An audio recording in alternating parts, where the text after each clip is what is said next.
Do you think that individual human beings are not capable of love? Is that what you No, mean?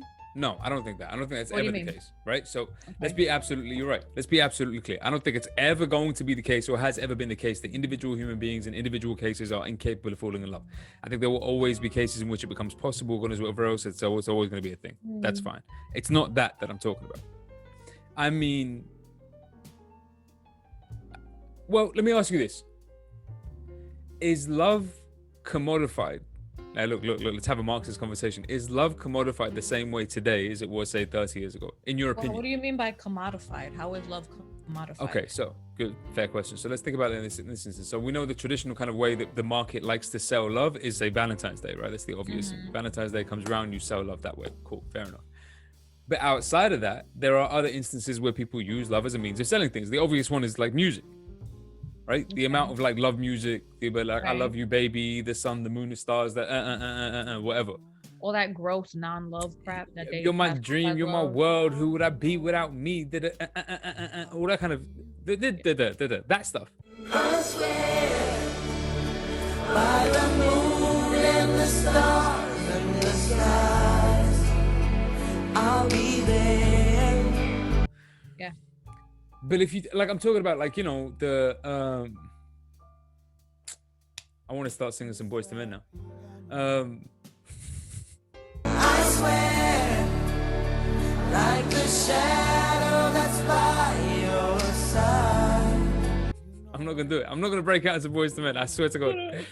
But even like even Sade, even whatever else, there's like love based Oh, but songs. I don't think that Boyz II Men and Sade. No, these are love based songs. Yeah, they are. But when you call it commodified, I don't think that's commodified. I think it was their art, their expression. Oh no, I'm not blaming them. I'm not. Don't forget me wrong. Don't. Yeah. I'm not holding Sade or Boys to Men I'm responsible. always gonna get feel away when you talk about Sade. I know you are. That's kind of why I hit that button. But Yeah. it's not that at all. So it's not that I'm blaming them for the commodification. I'm just saying that they, as far as I'm concerned, they were used by the same system. Like they were exploited too for their music. I don't think that they had as much creative license in terms of the production and marketing and sale of their music as they might have liked. They certainly probably had creative license with respect to the creation of the music itself, but the production, marketing, and sale of it's a whole different bag. So fair enough. I'm not talking about whether or not they're to blame, but what I'm saying is, in that instance, you're talking about love as a sales pitch, as a thing. I can use their music in adverts, and I can use their music in concerts, and I can go to whatever else in order to sell and push, or to use love for me, forgive me, to sell and push these singles or whatever else I'm trying to push. So if we take like rom-coms, 90s R&B music as examples of the commodification of love. What was that? Tom Hanks and Meg Ryan, the famous Tom Hanks and Meg Ryan. You Got Mail? Oh yeah. That kind of thing. You're not gonna believe this. Oh, let me guess. Through the internet? Yes. You've got mail. Yes. Those are very powerful words. Yes. What was the other one that they did? Sleepless in Seattle. That one too. We'd be fools to let happiness pass us by. Winter must be cold for those with no warm memories. We've already missed the spring. There you go. Missy's gonna be screaming like in the background, like I know I don't movies. But the point is, yeah, all of these examples of like traditional romantic comedies, and then the traditional kind of like romantic R&B type music. These are examples of the commodification of love, right? So you're saying, is it commodified? Are movies and music the same today? As I'm they were asking back you. then? I'm They talk asking you your about love opinion. in I the don't know. same way. Well, I don't know. I can't talk about movies because I don't think I've watched a rom-com in a very long time. I mean, is there a rom-com to watch? That's true. I don't know if they even make them anymore. That's my point. Yeah. Is there like an equivalent? You've got like there's a La La Land, I guess. Like La La I don't know Land, what that is. but that's not a rom-com. What the hell That's is just La La a Land? romantic. Don't worry about it. It's not a movie. Ryan Gosling type film. Blue Valentine, right? But that one ended up in a breakup. Blue Valentine was a terrible movie. Don't do that. I love that film. Oh God, I wanted to watch it so bad, and then It's a when I good finally film. watched it, I was like, "What?" That was a good film. It was terrible. I hated that movie. It was real. It was honest. It was well performed. It was a good movie, man. You know what was a good movie? Mm. Kate Winslet, Revolutionary Road. Revolutionary Road. Okay, but again, see, this is a That very, was very good. good example. That was an excellent movie. That was a world-class movie. Brilliant performances. And there was another one with a guy, what's his name? Adam Driver, who I don't like. The dude with the long black hair and Oh, no. long face. He's got really long face. He looks a bit I have no horsey. idea who that is. Never mind. The point is, you shouldn't know this. That's why we're married. But the point is, he's another one, and he was in another very, very similar movie to Revolutionary Road. But what I'm saying is, these are not rom-coms.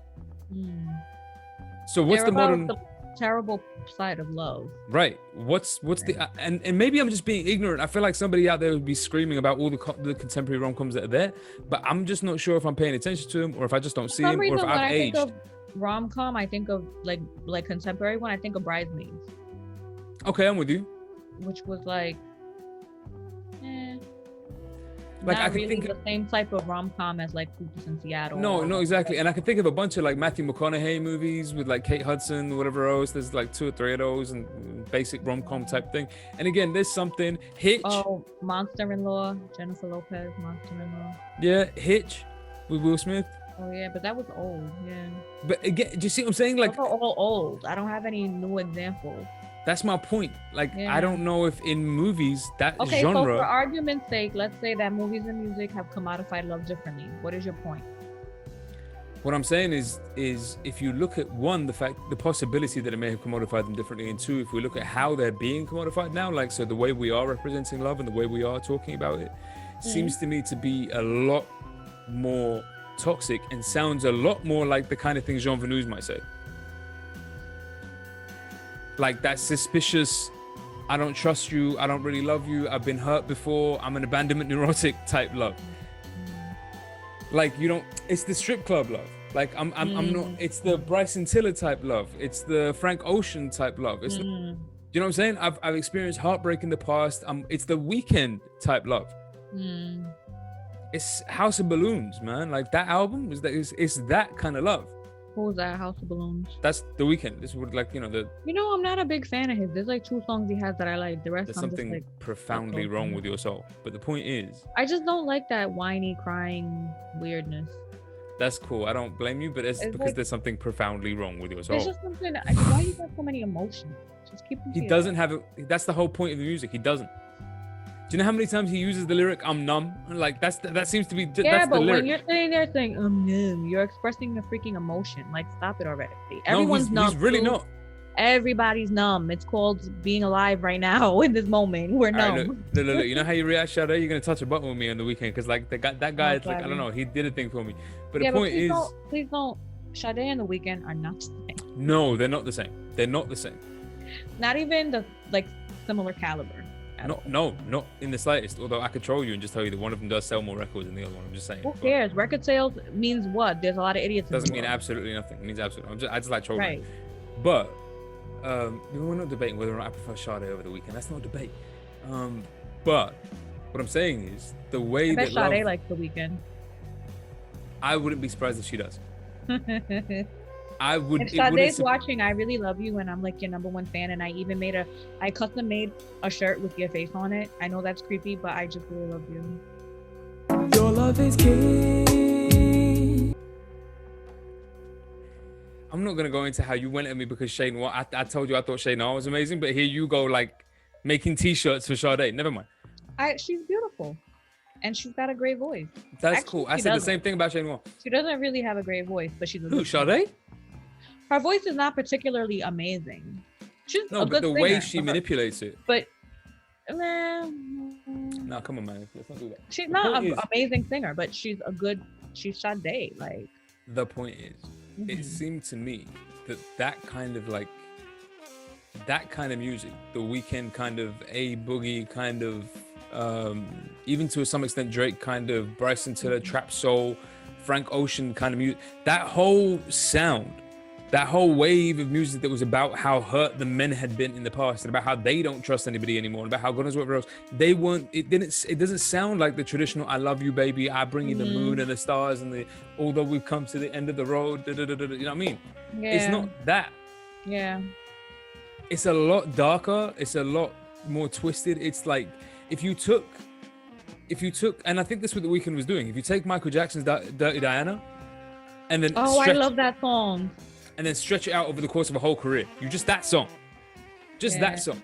Like you take the sentiment and the idea implicit in that song and then stretch that out and throw in some swear words. Stretch that out over a whole career. That's The Weeknd. Like throwing some drugs, throwing some swear words. That's what that is. What you've done is taken like what was pop back then and what was about, generic, boring ass love and and made it what they would consider to be grimier, grittier, street, so on and so forth. Cool. But to me, there's a question as to whether or not it ends street. up... I don't think of any of those artists that you named as like making street music. That's not. No. But it's not. It's not pop music. It's like it's the grittier sound. It's emo. Ish. It's emo. It's urban emo. It's urban emo. Yeah, it's not actually not far away from urban emo. You're not wrong there. And that's why I don't like it because I've never been a fan of that emo stuff. But my point is that it's that seems to me to be a reflection of that kind of Jean Venus abandonment neuroses type thing. And then the question is whether or not, if Franz Fanon's solution to that problem is love, whether or not you have a generation that are at open least to that culturally, culturally too abused or too neurotic to have that as a solution. So I think this is an interesting point. And if you look at the Western world, and this includes some East Asian countries like Japan, relationships are at an all-time low. True. In America, we have the least sex out of like everyone. Is that true? Yeah. I know the British have the fewest orgasms in Europe. No, I know that. The rate of people who are actually having sex is quite low. That sounds like America, to be fair, because all you'll do is talk about it, but no one's doing it. Yeah. Bunch no, of but loudmouths, I swear to God. But I think that there is something. I don't know. I was reading an article. This was a long time ago. I don't remember where I found it, but it was an article where they were talking to people about relationships and being single, and it was just depressing to read what people were saying. Like so many people were like, I really want love, I really want to have a partner, but I'm terrified and I can't open up to anyone. Like the number of people that repeated that over and over again. Abandonment neurotics. Yeah, but I think that most people do have this. I think it's partially that. I think it's also a deep insecurity. We live in a society. Capitalism creates a deep insecurity, right? Because when you're constantly in financial insecurity. You constantly are like struggling to get by, to survive. And so it creates within you an insecurity about everything, about the self even.